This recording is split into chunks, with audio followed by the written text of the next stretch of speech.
ओम सभी को प्रणाम। राजमाता अहिल्या योग केंद्र मध्य प्रदेश इंदौर से इनका बहुत बहुत धन्यवाद कि आपने अपने पेज पे इनवाइट किया हमें। और मैं लक्ष्मी शाह, सहराज्य प्रभारी, महिला पतंजलि उत्तराखंड, और विगत 12 वर्षों से योग से जुड़ी हुई हूँ। और आज आपको प्राणायाम और सूर्य नमस्कार के बारे में बताऊंगी। तो आइए, पहले सीधे बैठना है। ये हम सीधे बैठ गए। पहले बिछौना जो आसन होता है, आसन एक तो बिछौना हो गया और एक बैठने का आसन। तो ये बिछौना हो गया, गर्म होना चाहिए हमेशा। फिर उसके बाद बैठने का जो आसन लगना है, तो ये हमारा सुखासन हो गया। ये हम सुखासन में हैं। ये हमारा दंडासन हो गया। ये ऐसे करके ये दंडासन हो गया। फिर उसके बाद हमारा ये पद्मासन हो गया। लेकिन हम पद्मासन में अगर बचपन से आपको आदत नहीं है तो आप सिद्धासन में भी बैठ सकते हैं या सुखासन में बैठ सकते हैं। लेकिन कोई बीमार है या नीचे ज़मीन पर नहीं बैठ सकते, तो वो चेयर में बैठ के भी प्राणायाम कर सकते हैं। उसको भी उतना लाभ मिलेगा जितना बैठने से मिलता है। और दंडासन में जिसके पाँव सीधे नहीं हो सकते, वो दंडासन में ऐसे करके बैठ के प्राणायाम कर सकते हैं। तो आइए, सिद्धासन में हम बैठे और प्राणायाम प्रारंभ किया। बैठने की मुद्रा, बैठने का आसन, पहले बिछौना आसन हो गया, फिर बैठने का आसन। बैठना हमने किस आसन में है, सिद्धासन में बैठना है, दंडासन में बैठना है या वज्रासन में बैठना है, जिस भी आसन में आप बैठते हैं। प्रणाम सभी को। और फिर बैठने की मुद्राएं, ज्ञान मुद्रा, ध्यान मुद्रा। पहले उंगली को अंगूठे के अग्रभाग से ऐसे प्रेस किया, ये ज्ञान मुद्रा, ध्यान मुद्रा कहलाती है। तो छोटे बच्चे हुए या मतलब जिसको मानसिक तनाव रहता है, वो इस मुद्रा में बैठ सकते हैं, ज्ञान मुद्रा, ध्यान मुद्रा में। अन्य मुद्राएं भी हैं, लेकिन आप अधिकतर जिनको गैस या ऐसी ये बनती है, तो वो वायु मुद्रा में बैठ सकते हैं। पहले उंगली को अंगूठे के मूल पे टिकाया और ऐसे करके ये वायु मुद्रा बन गई हमारी। तो किसी भी मुद्रा का आप एक मुद्रा का चयन कर सकते हैं। ये ज्ञान मुद्रा, ध्यान मुद्रा है। पवित्र ओंकार की ध्वनि करेंगे हम पहले 3 बार, फिर उसके बाद गायत्री मंत्र, महामृत्युंजय मंत्र। इन मंत्रों का अपने में बहुत बड़ा महत्व है। 3 मंत्रों से हम आइए आज की योग कक्षा का प्रारंभ करते हैं। 3 बार पवित्र ओंकार की ध्वनि। ओ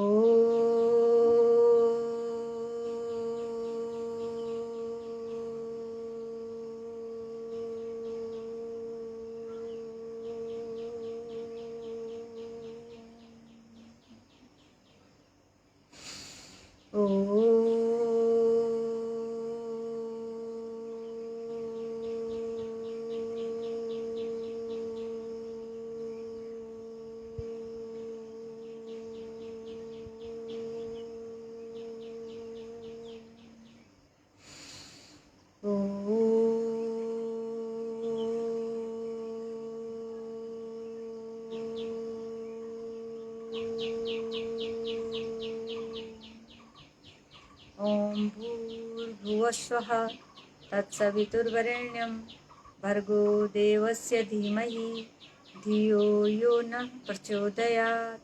ओम त्र्यंबकं यजामहे सुगंधिं पुष्टिवर्धनम् उर्वारुकमिव वन्दनान् मृत्योर्मुक्षीय महामृतात्।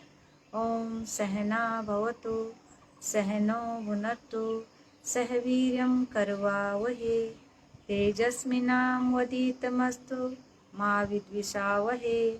ओम असतो मा सद्गमय तमसो मा ज्योतिर्गमय मृत्योर्मा अमृतं गमय। ओम शांति शांति शांति। फिर आप जब भी आप आंखें खोले तो आप हथेलियों के आगे आंखें खोले। बहुत देर तक अगर आपकी आंखें बंद हैं तो आप हथेलियों के आगे। और राजमाता इंदौर जो केंद्र है, योग ध्यान केंद्र है, उनका भी धन्यवाद और बहुत बहुत धन्यवाद। और लीला राम जी का भी बहुत बहुत धन्यवाद। तो आइए, पहला प्राणायाम है भस्त्रिका। भस्त्रिका प्राणायाम का महत्व बता दूं मैं आपको कि आपके फेफड़ों में अगर दिक्कत है, हार्ट में ब्लॉकेज आ गई तो उसके लिए भस्त्रिका प्राणायाम सबसे अच्छा है। लंबी गहरी सांस फेफड़ों में भरनी और बाहर छोड़नी।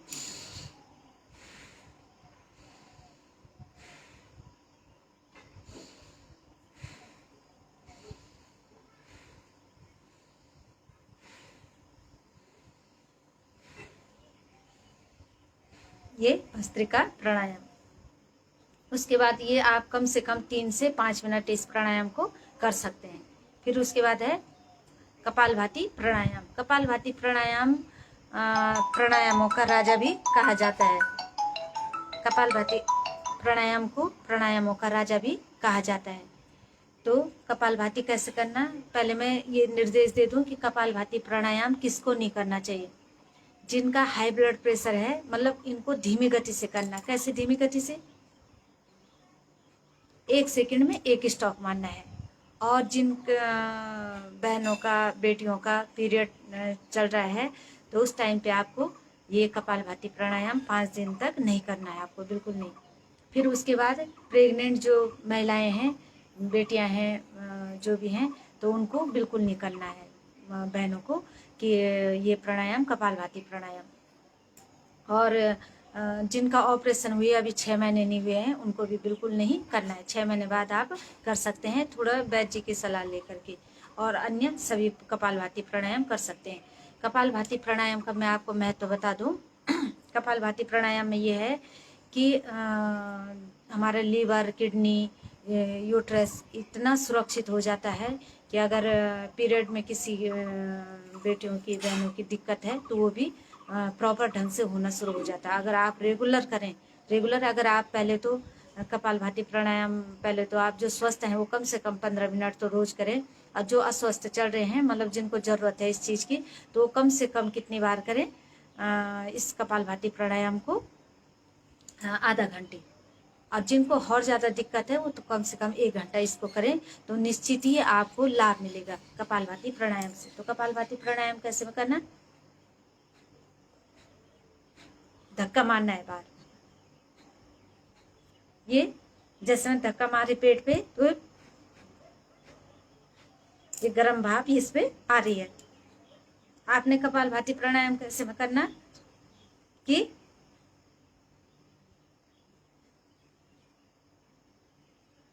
अच्छा, लाइट नहीं पड़ रही है ना, तो मैंने ये प्रकृति का, जो मैं गांव में हूँ उस समय, तो ये प्रकृति का नज़ारा, मेरा चेहरा उतना महत्वपूर्ण है इस लॉकडाउन में, सबसे ज़्यादा है कि हम प्रकृति का नज़ारा देखें। ये पूरा हमारा आम, लीची, नींबू, आंवला, इसका बगीचा है, आप पीछे देखिए।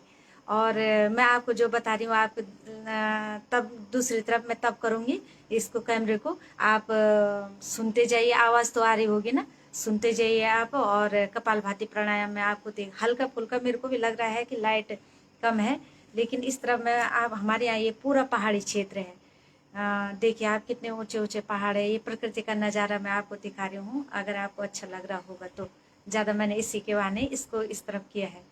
और कपालभाति प्राणायाम का आपको जैसे लगातार 5 मिनट तक आपको रुकना नहीं है। ये इसका महत्व क्या है कि हमने पतीली गरम करने को रखी चूल्हे में, लेकिन हमने क्या किया, तब थोड़ी देर में उसने गरम होना था, थोड़ी देर के लिए हमने वो बंद कर दिया। फिर हम सीधे उस पर तेल डाल रहे, जीरा डाल रहे छौंक मारने के लिए, तो उसमें क्या हो जाएगा कि वो फिर ठंडा पड़ जाएगा। तो वैसे ही इसका भी है, पेट का सिस्टम भी है। हमें क्या करना है, कपालभाति प्राणायाम 5 मिनट तक बीच में रुकना नहीं है। आपने भजन लगा दिया, ये कुछ लगा दिया, तो 5 मिनट तक, कम से कम 5 मिनट तक मैं कपालभाति प्राणायाम आपको बताऊंगी। और हो सके तो आप भजन, बीच में भजन लगा दीजिए। भजन से क्या होगा कि एकाग्रता भी बढ़ेगी और आपका ध्यान, मतलब टेंशन में है उसमें है तो वो भी कम हो जाएगा भजन से। और कपालभाति प्राणायाम आइए करेंगे हम। मैं फिर बता देती हूँ कि कपालभाति प्राणायाम का महत्व क्या है, कि हमारा ये जो नाभि का क्षेत्र है ये बिल्कुल सुरक्षित रहता है। जो हमारा ये मणिपुर चक्र है और स्वादिष्टान चक्र, मणिपुर चक्र और स्वादिष्टान चक्र, जो अष्ट चक्र नव द्वारा देवानाम पुरोहित्य, मतलब हमारी अयोध्या यही है, अंदर है। इसको हमें जागृत करना है। तो इसी सबसे पहले जागृत करने के लिए हम आसन कब लगा पाएंगे, जब हम कपालभाति प्राणायाम या प्राणायाम, कोई भी प्राणायाम ढंग से करेंगे। तो इससे क्या करना है, नाभि में ध्यान टिका करके, और किसी भी एक चक्र पे आप ध्यान टिका सकते हैं। अष्ट चक्र, मूलाधार चक्र हो गया, स्वादिष्टान चक्र हो गया, और फिर इसके बाद नाभि पे आपका मणिपुर चक्र हो गया, हृदय में हृदय चक्र हो गया, या कंठ में विशुद्धि चक्र हो गया, बीच में दोनों भुवों के बीच में आज्या चक्र हो गया, और उसी के अंदर मनस्य चक्र, और यहाँ पे सहस्राधार चक्र। तो अष्ट चक्र में आप ध्यान टिका सकते हैं।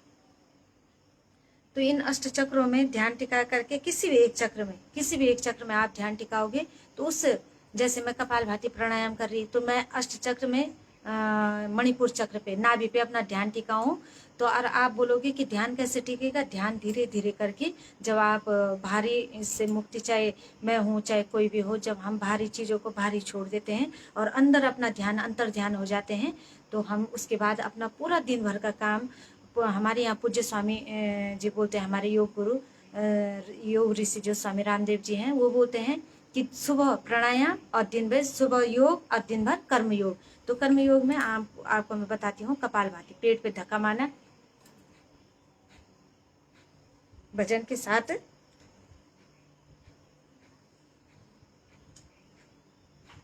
धक्का मारना है पेट में।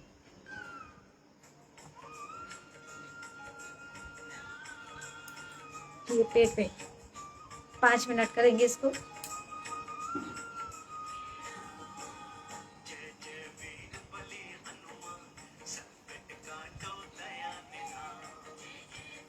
कपालभाति प्राणायाम, इसको आप ढंग से करोगे तो मैं गारंटी लिख के दे रही हूँ, बिल्कुल ठीक हो जाओगे।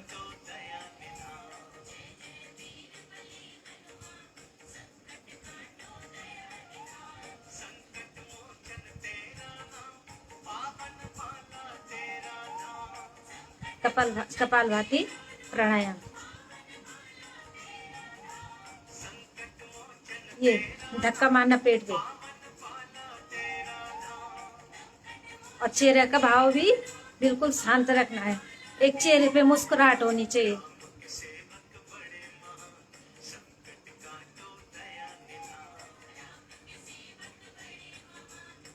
कपालभाति प्राणायाम 5 मिनट तक हमें रेगुलर करना है।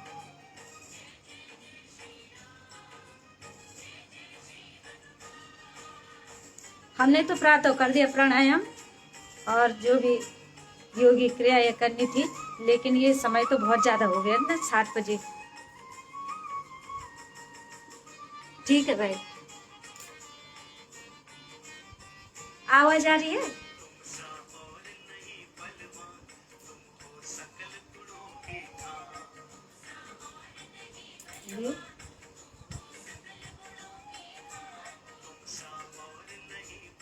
धक्का मारना है पेट पे, और कपालभाति प्राणायाम।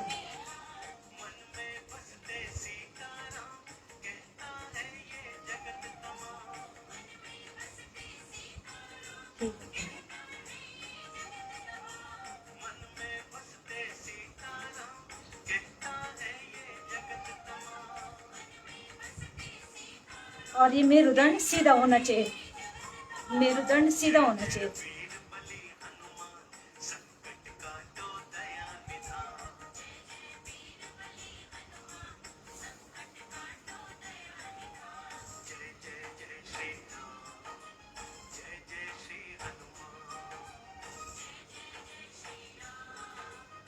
पेट पे धक्का मारना, ये पेट अंदर जा रहा है मेरा, सांस बाहर तो पेट अंदर।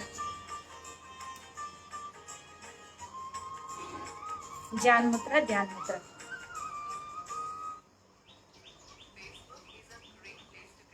ये हो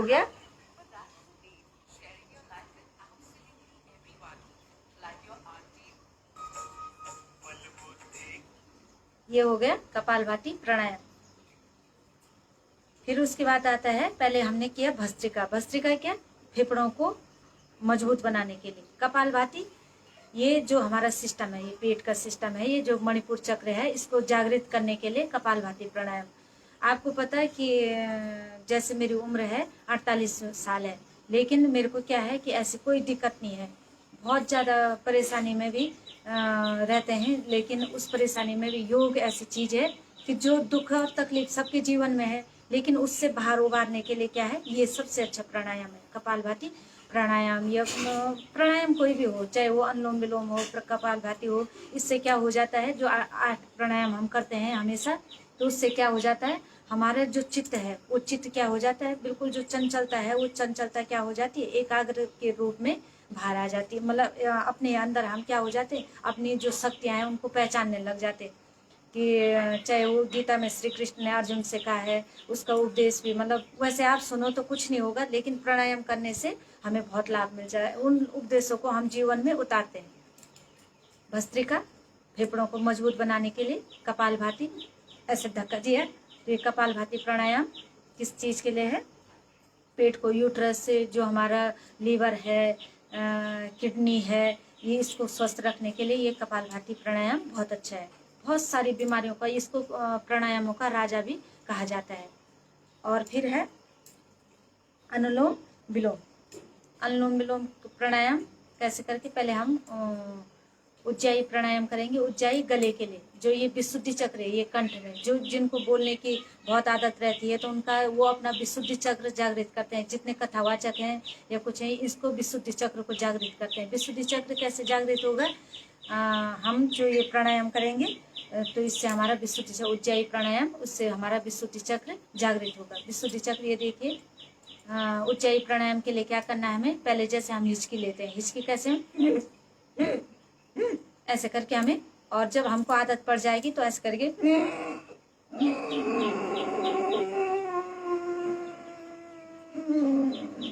गले को टाइट करना है और सांस अंदर ही रोक के रखनी है। और फिर सांस मैंने अंदर ही रोक के रखी हुई, चाहे मैं बात भी कर रही, सांस अंदर ही रोक के रखी हुई है, ये ऐसे करके फिर हमने जालंधर बंद लगाना है, ये बंद ऐसे करके ठुड्डी को गर्दन से चिपकाना है, गले से।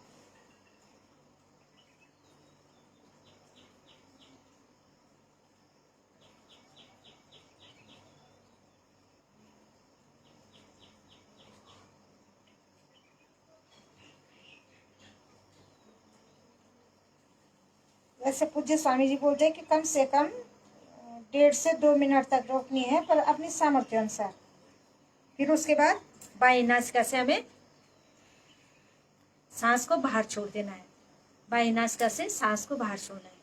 फिर इसको कम से कम जिनका थायराइड बढ़ा हुआ है, या गले में कुछ इन्फेक्शन है या कुछ है, उसके लिए बहुत अच्छा है। या छोटे बच्चों के टॉन्सिल हो जाते हैं या बड़ों के भी टॉन्सिल हो जाते हैं, तो उसके लिए भी ये बहुत अच्छा है। गले के लिए कभी खराश, ये बदलता मौसम है, जैसे हमारे पहाड़ी क्षेत्रों में अक्सर मौसम की मतलब बदलते मौसम में बहुत ज़्यादा दिक्कत होती है, तो उसके लिए ये बहुत अच्छा है।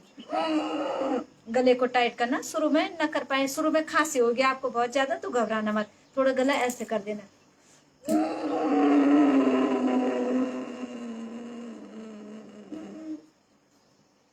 सांस फिर अंदर ही रोक के रखी।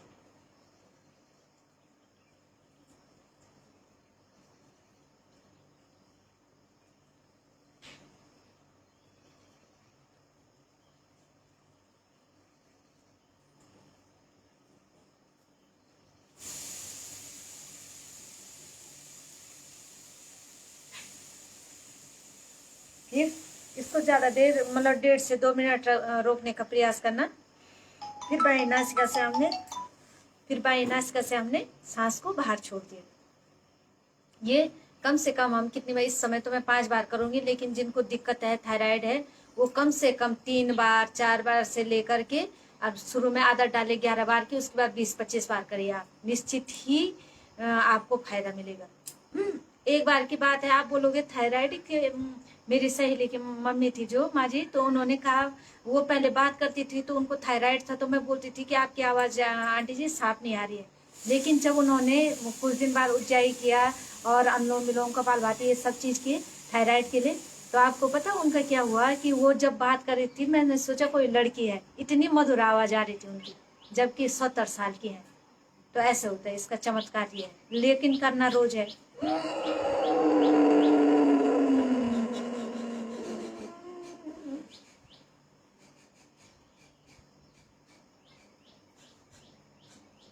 ये सांस हमने अंदर ही रोक के रखी हुई है और जालंधर बंद, इसको ठुड्डी को गर्दन से चिपकाना, इसको जालंधर बंद।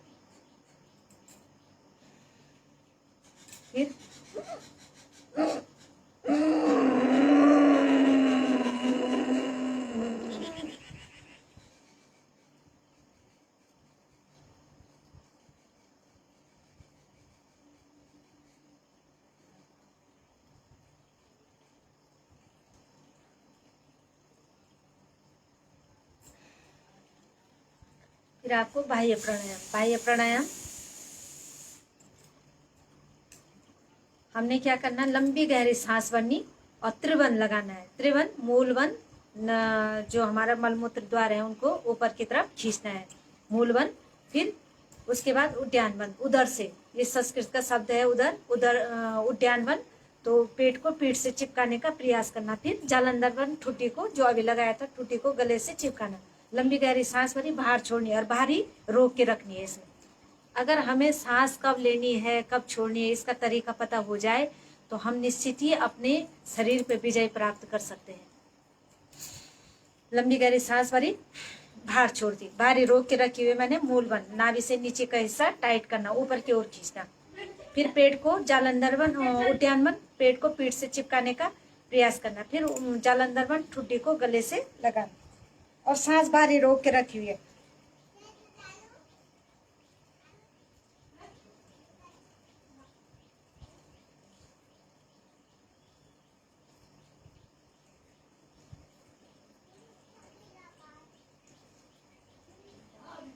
इसको भी रोकने का कितना है नियम, पूज्य स्वामी जी ने बताया कि 1.5 से 2 मिनट। तो प्रारंभ में थोड़ा थोड़ा रुके, इस समय तो मैं सिखा रही हूँ, समय कम है, तो इसमें तो पूरा जो पैकेज है योग का 2.5 घंटे का है लेकिन इस समय 45 मिनट का समय है तो उसमें सब चीज सिखानी है। लंबी गहरी सांस भरी, बाहर छोड़ी, फिर मूलवन, नाभि से नीचे का हिस्सा टाइट किया, फिर उद्यानवन, उदर को, पेट को पीठ से चिपकाने का प्रयास किया, फिर जालंधरवन, ठुड्डी को गले से चिपकाना।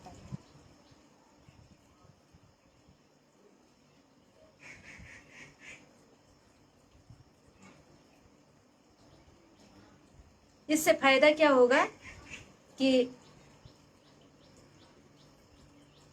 अच्छा, उज्जैन में हमारे आदरणीय भरत भूषण जी बोल रहे हैं कि उज्जैन में सांस ले न ले, ये आज छोड़ना। उज्जैन में क्या करना ये देखिए, पहले तो हम जो साधारण जैसे हिचकी आती है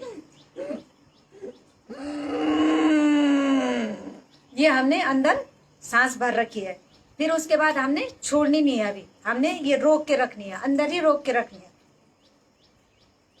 फिर उसके बाद 1.5 से 2 मिनट सामर्थ्य अनुसार रोक के रखी। फिर बाई नासिका से ही इसका नियम है, ऐसे नहीं कि कभी दाहिने से कभी बाएं, हमें बाई नासिका से ही सांस को बाहर छोड़ना है। ये है उज्जैन में, इसका बहुत अच्छा फर्क पड़ेगा। अच्छा, ये है त्रिबंध के साथ हमने क्या किया, बाह्य प्राणायाम। बाह्य प्राणायाम किस चीज के लिए है, हमारी माता बहनों की, बेटियों की तो नहीं बोल सकते, माता बहनों की जब प्रसव के बाद क्या होता है कि यूट्रस बाहर निकलने लग जाती है। हमारे यहाँ गांव में बहुत ज़्यादा ये मामला होता है, क्योंकि भारी बोझ लाना, उसी टाइम जैसे प्रसव हुआ उसके 1 महीने बाद काम पे शुरू हो जाना, तो उससे यूट्रस बाहर निकल जाती थी। तो इसके लिए कभी यूरिन लीकेज होना, इसके लिए सबसे अच्छा है उज्जैन, ये बाह्य प्राणायाम। उज्जैन तो गले के लिए, बाह्य प्राणायाम किस चीज के लिए है हमारा, कि जो हमारी यूट्रस संबंधित समस्या है, कुछ भी हमारी इससे रिलेटेड समस्या है, मल मूत्र से संबंधित, तो ये जैसे हमारा पाइल्स की शिकायत होती जिन्हें, वो अगर ये बाह्य प्राणायाम करे तो निश्चित ही लाभ होगा, बहुत अच्छा लाभ। फिर पहले हमने भस्त्रिका बताया, फेफड़ों में सांस भरनी छोड़नी, कपालभाति सांस बाहर छोड़नी, फिर उसके बाद बाह्य प्राणायाम होता है, फिर उसके बाद उज्जाई तक होता है। उज्जाई गले को टाइट करना और सांस को रोक के रखना, 1.5 से 2 मिनट प्रयास करना जितना भी हो सके, और आधा मिनट से शुरू करना, और फिर उसके बाद बाएं नासिका से छोड़ना। ये हमारा क्या हो गया, ये उज्जाई प्राणायाम हो गया। फिर है अनुलोम विलोम। अनुलोम विलोम भी सबसे अच्छा है। अनुलोम विलोम में ये है कि जिसका ऑपरेशन हो रखा वो प्राणायाम नहीं कर सकते हैं, अन्य प्राणायाम नहीं कर सकते हैं, तो अनुलोम विलोम हम पीरियड के टाइम पे भी कर सकते हैं। सभी बहनें बेटियां पीरियड के टाइम पे भी अनुलोम विलोम प्राणायाम कर सकती हैं, क्योंकि अनुलोम विलोम अपने में बहुत महत्वपूर्ण प्राणायाम है। क्योंकि अनुलोम विलोम से क्या होता है कि हमारे मानसिक स्थिति सबसे ज़्यादा होता है, ये मन, ये मस्तिष्क अगर सही है तो हमारा सब कुछ जीवन में सही होता है। हमारे सोचने की क्षमता, किसी के प्रति हम राग द्वेष बिल्कुल हट जाते हैं, बिल्कुल हट जाते हैं। ये मैंने देखा है, कई बार होता है हम एग्रेसिव हो जाते हैं किसी के प्रति, इसने मेरा ये किया, हम तो इससे बख्शेंगे नहीं। लेकिन आप अनुलोम विलोम प्राणायाम करिए, निश्चित ही लाभ मिलेगा। जिसको ज़्यादा दिक्कत है, मतलब इसमें मतलब अनेकों लाभ है। जो हमारी 72 करोड़ 72 लाख 210 नस नाड़ियाँ हैं, वो सब क्या हो जाती है, उनमें ऑक्सीजन पहुंचता है और उससे हमारी नस नाड़ियाँ ठीक हो जाती है। मतलब उसमें ऑक्सीजन पहुंच करके ब्लड का संचार है वो सही तरीके से होना शुरू हो जाता है। तो अनुलोम विलोम क्या करना हमने वायु मुद्रा, क्योंकि इसमें भी वायु मुद्रा, ये देखिए उंगली के भाग को हमने अंगूठे के मूल पे टिकाया और ये ऐसे करके ये कर दिया। ये 3 उंगलियां, शेष उंगलियां 3 उंगलियां ऐसे रहेंगी और ये भी दूसरा भी ऐसे रहेगा। तो ये ऐसे करके प्राणायाम में ये अंगूठे से पहले मैं आपको ये बता दूं कि जिनको शीत प्रवृत्ति है, जिनको गर्मियों में भी कितनों को शीत की प्रवृत्ति होती है, तो उन्होंने क्या करना, दाहिने से, इसमें मैं उल्टे में दिखाई दे रही तो आपको दाया बाया पता नहीं चल रहा, आपको मैं उल्टे में कि आप सोच रहे होंगे दाएं को बाएं बोल रही, बाएं को दाया बोल रही, क्योंकि उल्टे में ऐसे दिखाई देता है। लेकिन दाहिने, मेरा ये दाहिना ये है, तो मेरे दाएं से मेरी शीत प्रवृत्ति है अगर, तो मुझे दाहिने से शुरू करना है, बाएं से छोड़ना है किसी भी मौसम में, अगर मेरी शीत प्रवृत्ति है। लेकिन जिनको ठंडियों में ठंडा होता है, गर्मियों में गर्म होता है, तो उनको इस तरीके से करना चाहिए कि ठंडियों में, जैसे मेरी गर्मियों में भी, आजकल हमारे यहाँ भी हल्की फुल्की गर्मी है ही, तो उसमें भी क्या करना है कि बाएं नासिका से शुरू करना है। जिसकी उष्ण प्रवृत्ति होती है, गर्म प्रवृत्ति होती है, तो बाएं नासिका से, ये देखिए बाएं नासिका से शुरू किया और दाहिने से छोड़ा। ये क्रम चलता रहेगा, जिससे छोड़ा फिर उससे शुरू किया। ये देखो मैंने दाहिने से छोड़ा तो फिर उससे सांस लिया, फिर इसको बंद किया, इससे छोड़ दिया। इस समय तो मैं बात कर रही तो तब मुंह खुला है, लेकिन मुंह खुला नहीं होना चाहिए और सीधे मेरुदंड सीधा होना चाहिए, बिल्कुल ऐसे झुक करके नहीं करना। ऐसे करके कई लोग ऐसे करके करते, कई लोग ऐसे करते, कई लोग ऐसे करते, ध्यान कहीं रहता है, ऐसे नहीं, बिल्कुल फर्क पड़ेगा ही नहीं। तब कैसे करके प्राणायाम, कैसे करके ये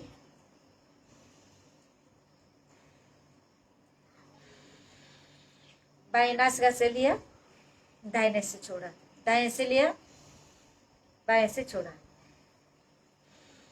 ये क्रम चलता रहेगा। किसी को कुछ पूछना है तो आप पूछ भी सकते हैं।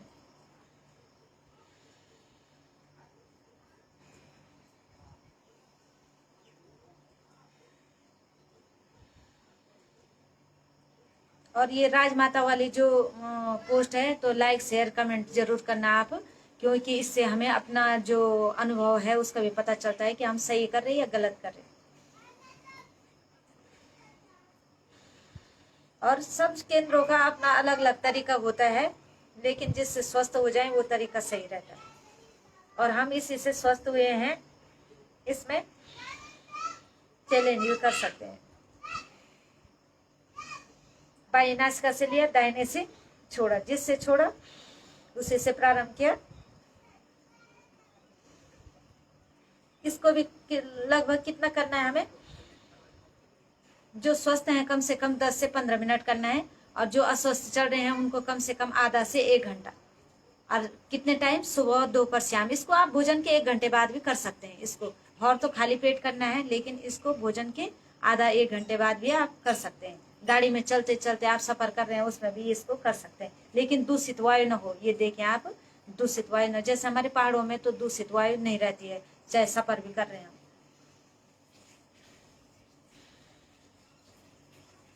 ये है आपका अनुलोम विलोम प्राणायाम। उसके बाद है आपका भ्रामरी। भ्रामरी में क्या करना है, ये पहली उंगली माथे पे, ये ऐसे करके हमने पहली उंगली माथे पे रखी और अंगूठी से कान बंद किया, और पहली उंगली माथे पे, शेष 3 उंगलियां हैं जो, उनको ऐसे करके ये इससे ये दबाया, और ये शेष 3 उंगलियां ऐसे करके, बहुत जोर से नहीं दबाना, अंगूठे को इतना नहीं घुसाना कि अंगूठा भारी ना निकले। कई लोग करते हैं ना, तो प्रारंभ में मतलब कोई ओवर ही करते हैं, कई लोग ओम भी बोलते तो ओम ऐसे नहीं, ओम बोलने का भी एक सौम्य तरीके से बात करने का तरीका, बोलने का तरीका ये बिल्कुल सही होना चाहिए, तो आप निश्चित ही अपने शरीर पे विजय प्राप्त कर सकोगे। तो 3 पहले उंगली माथे पे, शेष 3 उंगलियां और अंगूठे से कान बंद, और ये शेष 3 उंगलियां आंखों पे। और कैसे करना है, भ्रामरी जैसे भौरा करता है वो बंद करके, जैसे मुंह बंद करके।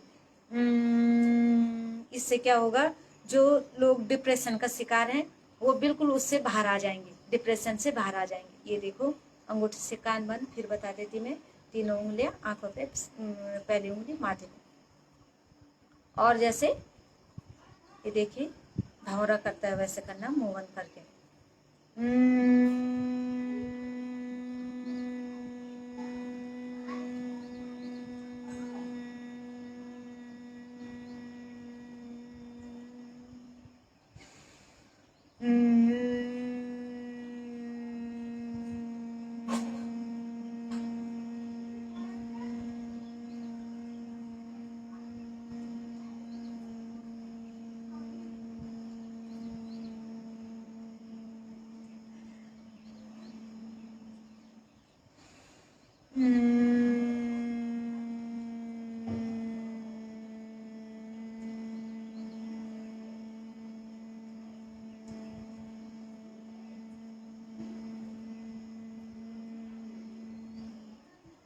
आप 3 से 5 बार कर सकते हैं। फिर ज्ञान मुद्रा, ध्यान मुद्रा में पुनः पहली उंगली को अंगूठे से दबाए, आंखें नहीं खोलनी, और फिर शेष 3 उंगलियां ऐसे करके और सीधे। फिर प्रणव ध्वनि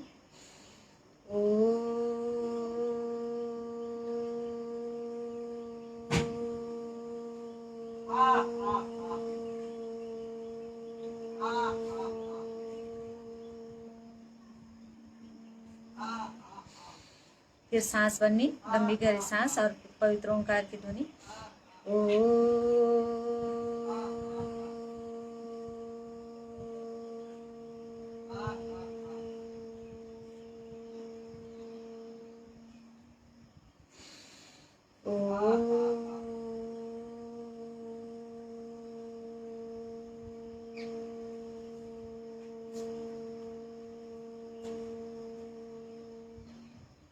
फिर आंखें बंद करके ही रखनी है, और क्या करना है, चेहरे पे एक मुस्कुराहट होनी चाहिए। ये नहीं कि आपने सुबह उठ करके ऐसे बैठ गए और ध्यान पे लगे हुए, ऐसे सीधे कमर सीधी और पूरा शरीर ढीला छोड़ना है।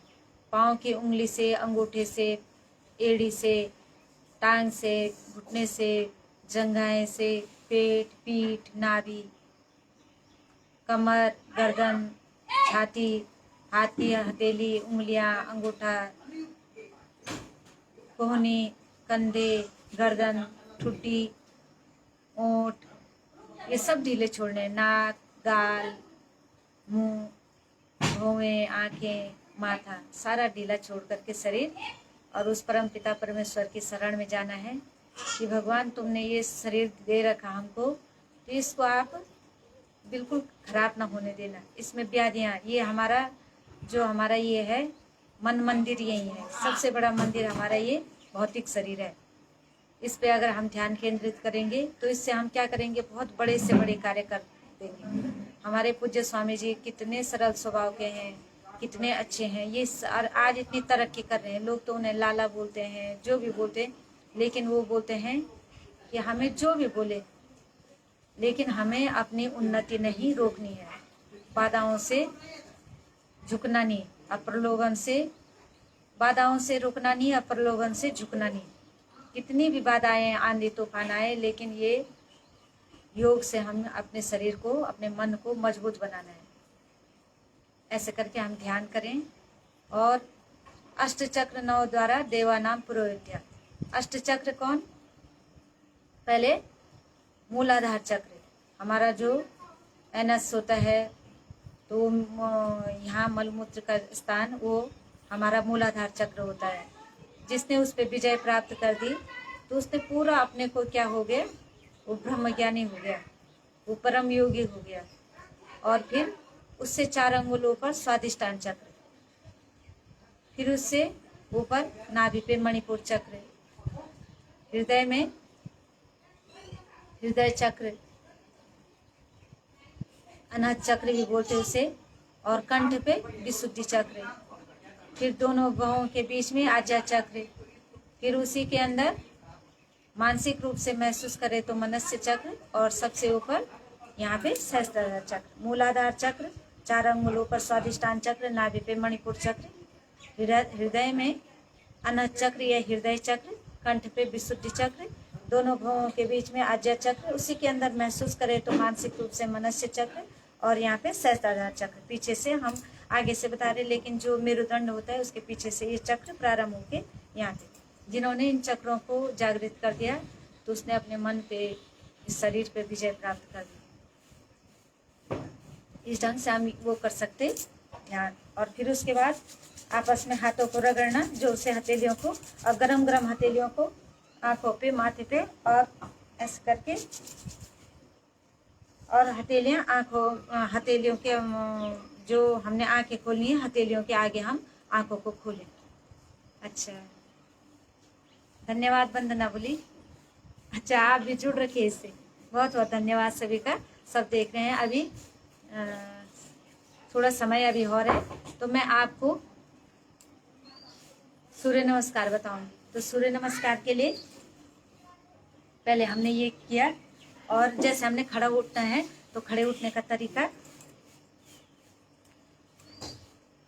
खड़े उठने का तरीका ये, और फिर हाथ सामने की, और फिर ये ऐसे करके, और ये फिर अब हम करेंगे सूर्य नमस्कार 11 बार करेंगे। और सूर्य नमस्कार का बता दूं, सूर्य नमस्कार अगर आप कोई आसन नहीं भी कर पाते हैं तो उसके लिए क्या करना है, आसन नहीं कर पाते आप तो सूर्य नमस्कार की आदत डालिए। तो सूर्य नमस्कार संपूर्ण आसनों का राजा कहा जाता है सूर्य नमस्कार को। पहले हम ये ऐसे करके, ये ऐसे करके,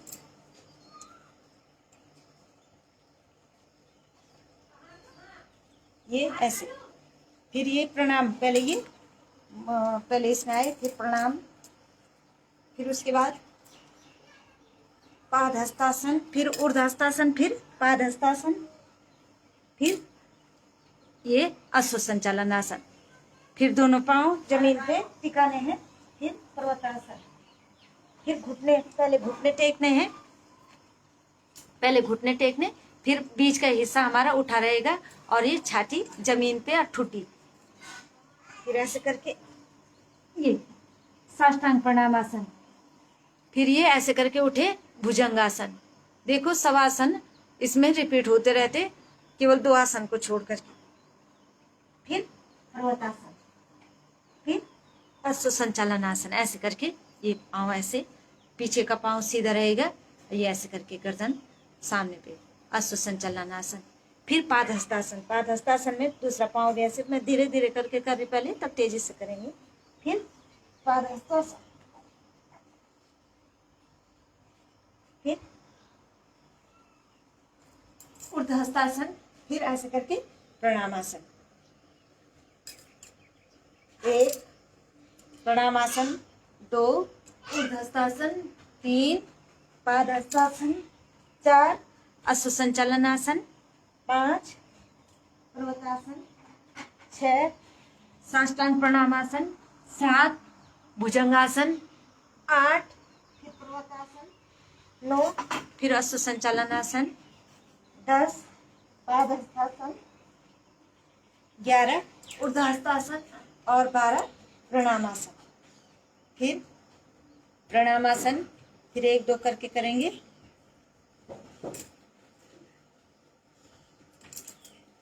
1 2 3 4, जल्दी में 5 6 7 8 9 10 11 12,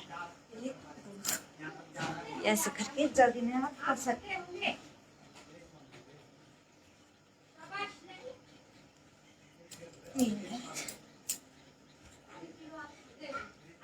नमस्कार। तो अगर आप इसको रोज करते हैं तो आपका शरीर बिल्कुल अच्छा हो जाए, टेंशन दूर, ये टेंशन भी दूर करता है।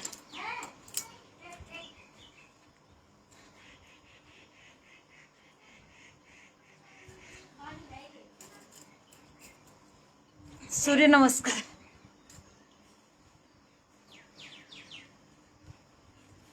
आपको ये भी बता दूं कि कब हमने सांस भरनी है और कब छोड़नी है। ये है, ये हमने सांस भरी, प्राणायामासन में सांस भरी, फिर ऐसे करके आसन में फिर हमने सांस भरी, फिर सांस छोड़ी, सांस रोकी, फिर इसके बाद हमने फिर सांस भरी, ये रोकी हुई है, फिर उसके बाद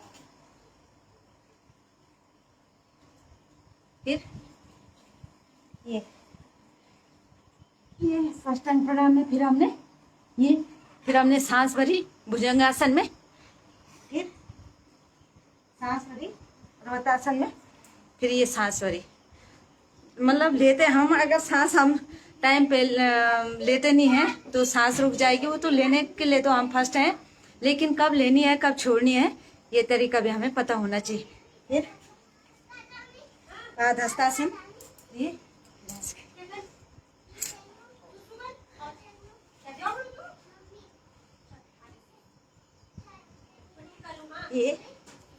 सूर्य नमस्कार। इससे क्या होती है हमारी बॉडी बिल्कुल, मतलब हम कुछ भी काम करें दिन भर तो फुर्ती रहती है, दिन भर काम करने में हमें आनंद की प्राप्ति होती है।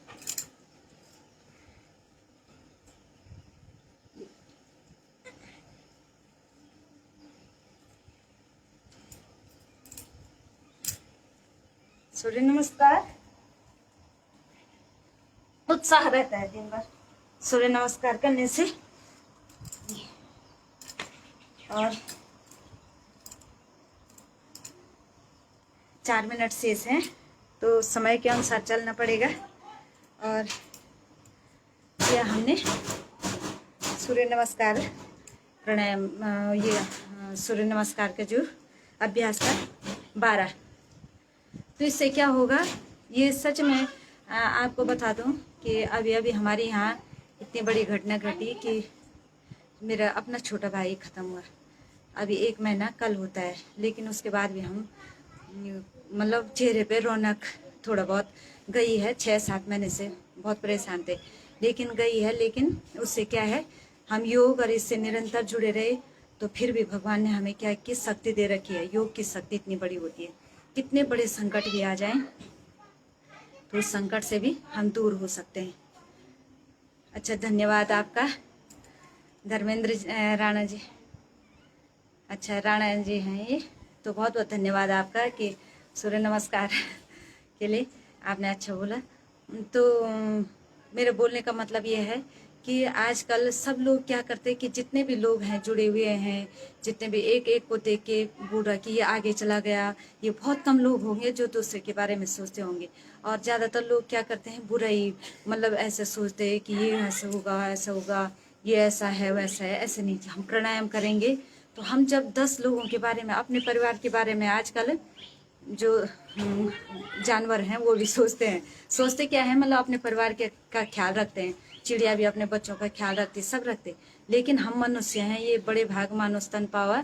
तो इसके लिए हमें क्या करना है, औरों को भी लाभ देना है। तो ये लाभ कब मिलेगा, जब हमारा स्वयं का शरीर क्या हो जाएगा, स्वस्थ हो जाएगा। तो हम कहीं सैकड़ों लोगों को स्वस्थ कर सकते हैं। तो ये जीवन, जितना जीवन है, अगर इसमें हम वो करें, गुजारें अच्छे विचारों में, प्राणायाम में, योग में। योग प्राणायाम हमें सब कुछ जीने का तरीका सिखा देता है। तो आपका बहुत बहुत धन्यवाद। हमारे जो ये राजमाता अहिल्या केंद्र के हैं, कि बहुत 6-7 महीने पहले जनवरी से लगे थे कि आप हमारे पेज पे मतलब वो करिए, योग करिए। क्यों, सुना होगा उन्होंने कि भाई योग से जुड़े हैं, तो आपने हमारा मान बढ़ाया। तो आपका भी धन्यवाद बहुत बहुत। और योग करने से मैं बहुत समय से भाई की तबीयत खराब थी, क्योंकि भाई ने कभी प्राणायाम नहीं किया, कभी योग बोलने पे भी नहीं किया। सबका कहना नहीं मानते हैं ना परिवार में, मतलब ये होता है। बहुत अच्छा था, लेकिन ये था प्राणायाम के लिए नहीं होता, वो एलोपैथी का था, तो उसने माना ही नहीं। तो तब मतलब कुछ ऐसे होता है कि समय जिसका जितना होता है। 45 साल थी उसकी उम्र केवल, मेरे से 3 साल छोटा था। लेकिन क्या करें, विधाता को जो मंजूर होता है उसको कोई नहीं। लेकिन उसके बाद भी हमने तो अपने जीवन जीना है, जब तक सांस भगवान ने दे रखी है तब तक जीना ही है। तो इसका ये है कि जब तक है तो हम अच्छे ढंग से अपना समय बिताएं। तो बहुत बहुत धन्यवाद है। राजमाता अहिल्या सेंटर का, योग केंद्र का। और मैं मतलब हमारे कई लोग मैंने देखा, मैंने जब फ्रेंड रिक्वेस्ट भेजी तो तब देखा मैंने हमारे कई लोग जुड़े हुए हैं इधर पहाड़ से भी। तो बहुत बहुत धन्यवाद आप सबका। ओम प्रणाम।